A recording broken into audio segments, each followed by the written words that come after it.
Hello everyone, and welcome to Google Cloud's Next 22. Today, I'll be walking us through Looker's Cloud Cost Management tool and our approach to centralized cloud FinOps.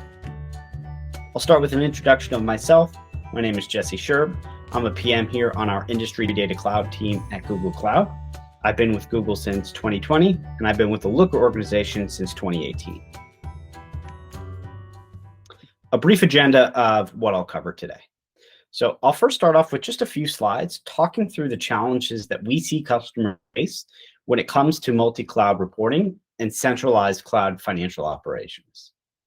I'll then talk about our approach from an implementation standpoint to ensure that customers are recognizing value on day one and growing that value over time. And lastly, I'll end with a demo on our Looker Cloud Cost Management tool. For those of you who are not familiar with the concept of a Looker block, these are pre-templated dashboards, reports, and an underlying data model for familiar and common use cases. For example, cloud cost management. All right, let's dive in.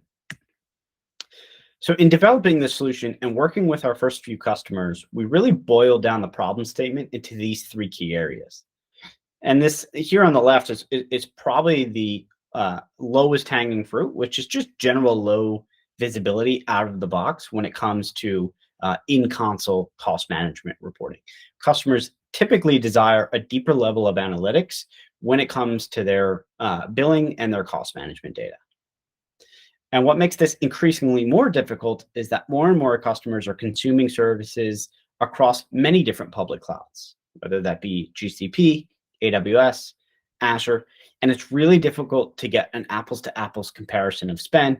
A, because the data is currently siloed today, and B, each cloud bills slightly different, right? So they each have their concept of credits and commits and on-demand versus reserve instances. And similarly, you're consuming a bunch of different services and SKUs across the different clouds. So it's really difficult to ask basic questions like, how much did all of our teams spend on services related to machine learning last billing period or last quarter? Feedback we get is to answer a basic question like that typically takes someone hours of manual reconciliation work in Excel. And then lastly, there is no alignment to how you view your own business, right? So being able to look at your expenditures at a cost center level, at a line of business or application level. So we want to make sure that we are working with customers to create a repeatable and scalable way to be able to report on their cloud expenditures at the same level in which they view their business. And so just to recap here, right, how the solution attacks these three key areas head on, like I mentioned, the lowest hanging fruit there just being higher visibility, centralized visibility of all of your cloud reporting and your cloud expenditures in a single tool. Then going through the process of that data harmonization. So starting with working with customers and centralizing their billing data, transforming it into a unified billing schema. So now we can start to talk apples to apples across the different billing data sets, and going through that process of mapping similar services and properly categorizing our spend. So saying something like PubSub and GCP is very similar or the same to Amazon notifications in AWS, and that rolls up into the category of data analytics, can now allow us to report and categorize our spend accordingly. And then lastly, as I mentioned, that custom mapping, whether you're using tags, labels, project resource names, account IDs, however you're defining what a cost center or a line of business or an application is, we want to make sure that we are creating a repeatable process for you to be able to report at that level and integrate that information into your different FinOps workflows as well. So in terms of implementation, we do have three different versions of the solution. Now, I wouldn't think of these as mutually exclusive versions. In fact, each of them build on the previous. So as your appetite for cost management analytics grows, the tool will grow with you. In version 1, this is our out-of-the-box solution.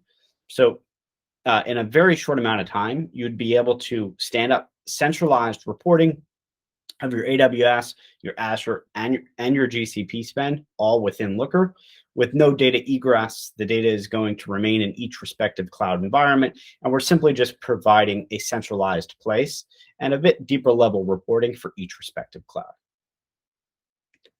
In version 2, this is where we're going to work with customers on centralizing that billing data and going through that harmonization process. So I mentioned, transforming the data into a unified billing schema, going through that process of mapping similar services and categorizing those services accordingly.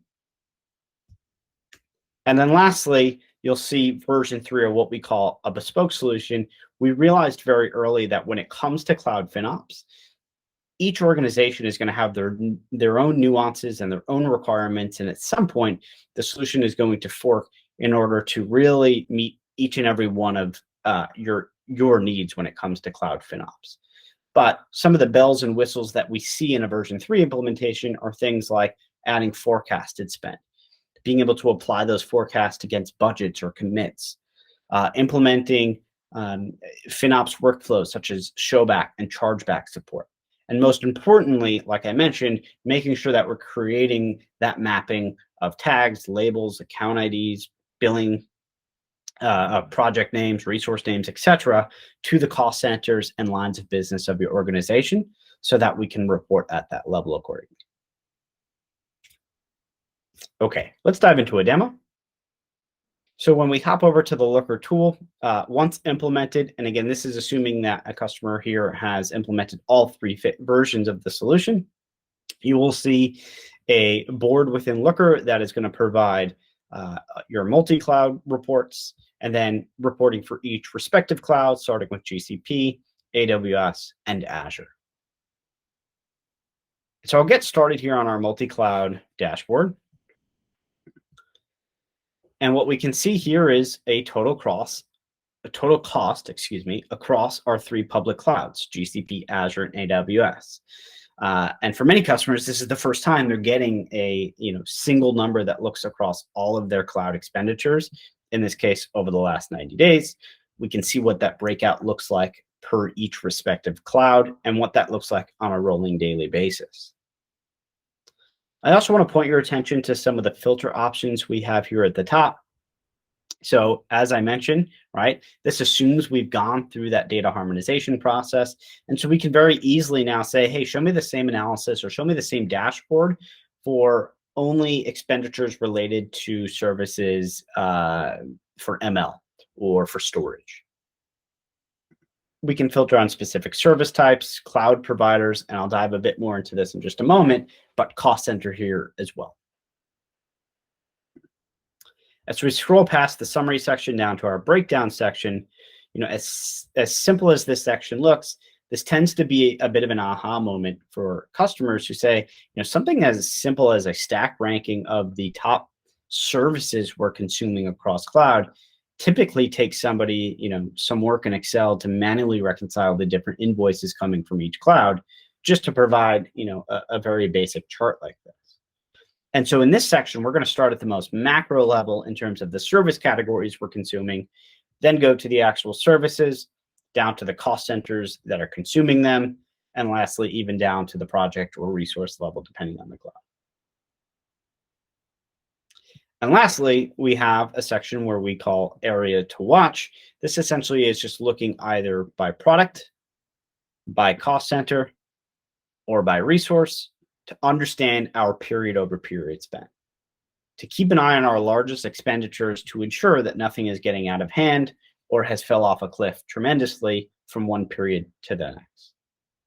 So in these charts, you'll see the different bubble sizes. These sizes are going to indicate the size of this particular expenditure. So in this case, managed disk on Azure for this fictitious company is nearly a $10 million per quarter expenditure. And as you can see here, is relatively flat period over period.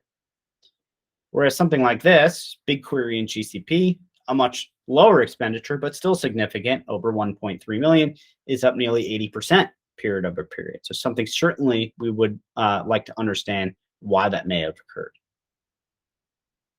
And similarly, we can look at that at the cost center level, right? So we can actually see our marketing and sales team spent 9.4% more this quarter than they have last quarter.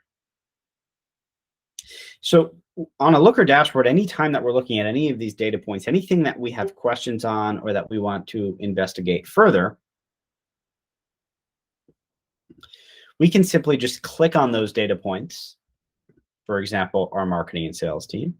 And what we can see now is the entire dashboard is going to filter to just isolate that particular cost center. So we can see they've spent 7.36 million in the last 90 days. We can actually see the individual day where there was a blip or perhaps anomalous spend. And we can click down to that day to understand what may have occurred. And so we can see they spent 273,000. That was primarily on BigQuery. We can even see down to the projects that were consuming or incurring those costs. And one of the first things that we can do just to be more proactive about preventing this in the future is creating real-time alerts within Looker. So the first thing we can do is maybe on this chart, we can say, hey, if this cost center, any cost center ever exceeds $100,000 in a given day, immediately go pin the central FinOps team or the central IT team or even the cost center owner and let them know that they've gone over budget for a day.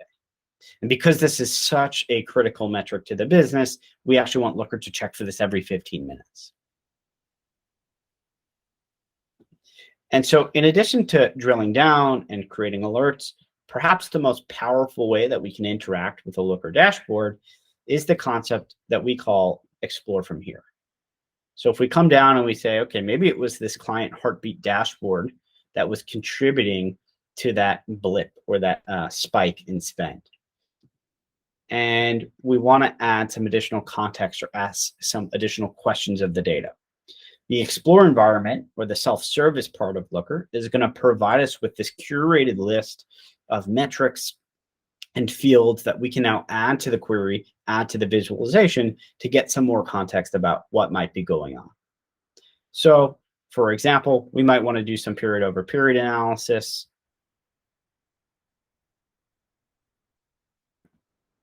And so we might want to say, for example, let's look at quarter over quarter.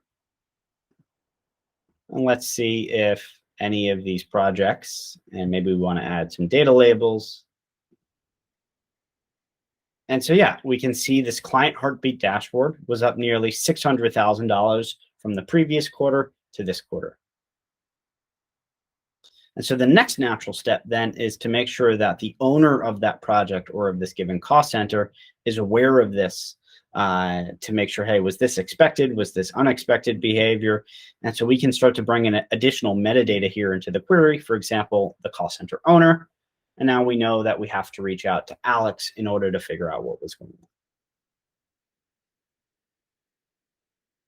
All right, I want to hop back over to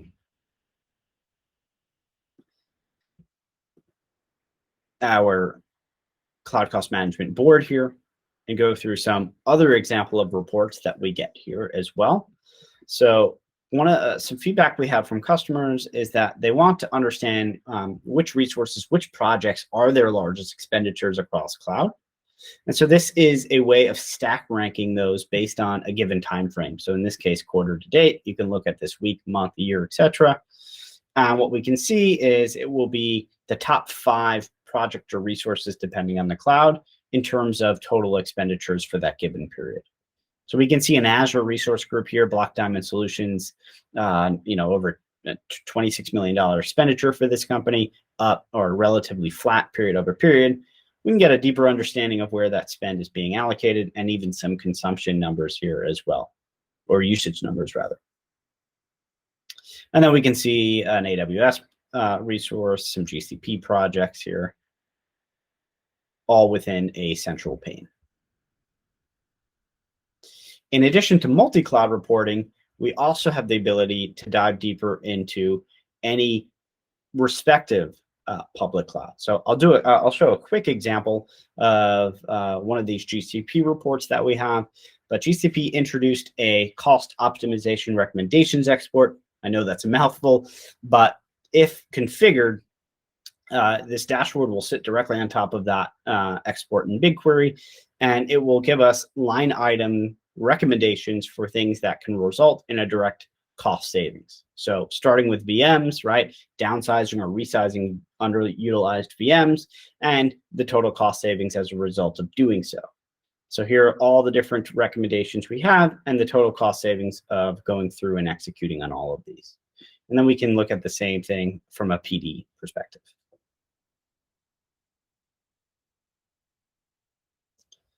All right. So the last thing that I want to cover, perhaps the most common use case that customers come to us with are their standard FinOps workflows of doing internal showbacks or chargebacks for an organization. And so we've created a report that will allow cost center owners each period to be sent a report that has a itemized description of everything that that cost center has been charged for in a given period. So we're looking at our customer hosting cost center. We can see each charge description across each cloud with expenditures all the way up from, nearly 700,000 down to things that are, $7 or even 68 cents. And so, the typical example or workflow that customers explain to us is, hey, we'll go to Jane, cost center owner, and we'll say, hey, Jane, your teams owe $500,000 for last billing period. And Jane says, $500,000? Like, what the heck did we spend that on? And then it's a fairly manual reconciliation process of reconciling all these invoices just to provide a very basic answer back to Jane. And so we've automated this process by creating this report. This report can get sent out to Jane. Jane can now come in if she has additional questions of the data, wants to add some more fields or some more context, she can click explore from here and go through the same exercise that we saw a bit earlier. However, we also know that executives, cost center owners in an organization may not be users who are logging into Looker on a monthly or a weekly or even a quarterly basis. So we want to start to identify ways of bringing these workflows outside of the tool as well. So within Looker, we do have the concept of what we call data actions. And you can see we have some out-of-the-box destinations we can now send this data to, but you can also create your own integrations with other third-party tools or first-party tools through an API or a webhook. So we've prototyped this create chargeback invoice data action in which you would OAuth in with your Google credentials. And what this is going to do is each billing period, it's actually going to generate a Google Doc that embeds this information directly into the body of the document, provides us with some metadata up top. And again, this is going to create a documented history now of all of the internal showbacks that we've created. And so Jane can get an email in her inbox with this information each billing period. It gets stored away in a folder for a documented history. And again, now we have a way of creating this visibility and this accountability outside of the Looker tool. And so this is kind of a basic example here of creating a document with this information. But we've also had customers who have taken the next step and said, well, we actually want to integrate with NetSuite or SAP, our software for internal billing, and go and actually execute the chargeback invoice or generate the chargeback invoice that will ultimately get sent out across the organization to the different cost center owners. So these are just a couple of different examples of ways that we can leverage the information that we're compiling and surfacing in Looker to integrate with some of those cloud FinOps workflows that we're trying to implement at the organization. All right, that's everything I've had to show today. It's been a pleasure walking you through the solution. I hope you enjoy the rest of Next. And if you have any questions whatsoever, feel free to reach out to your account team and we'll make sure you get the resources and information that you need. Thank you. Goodbye.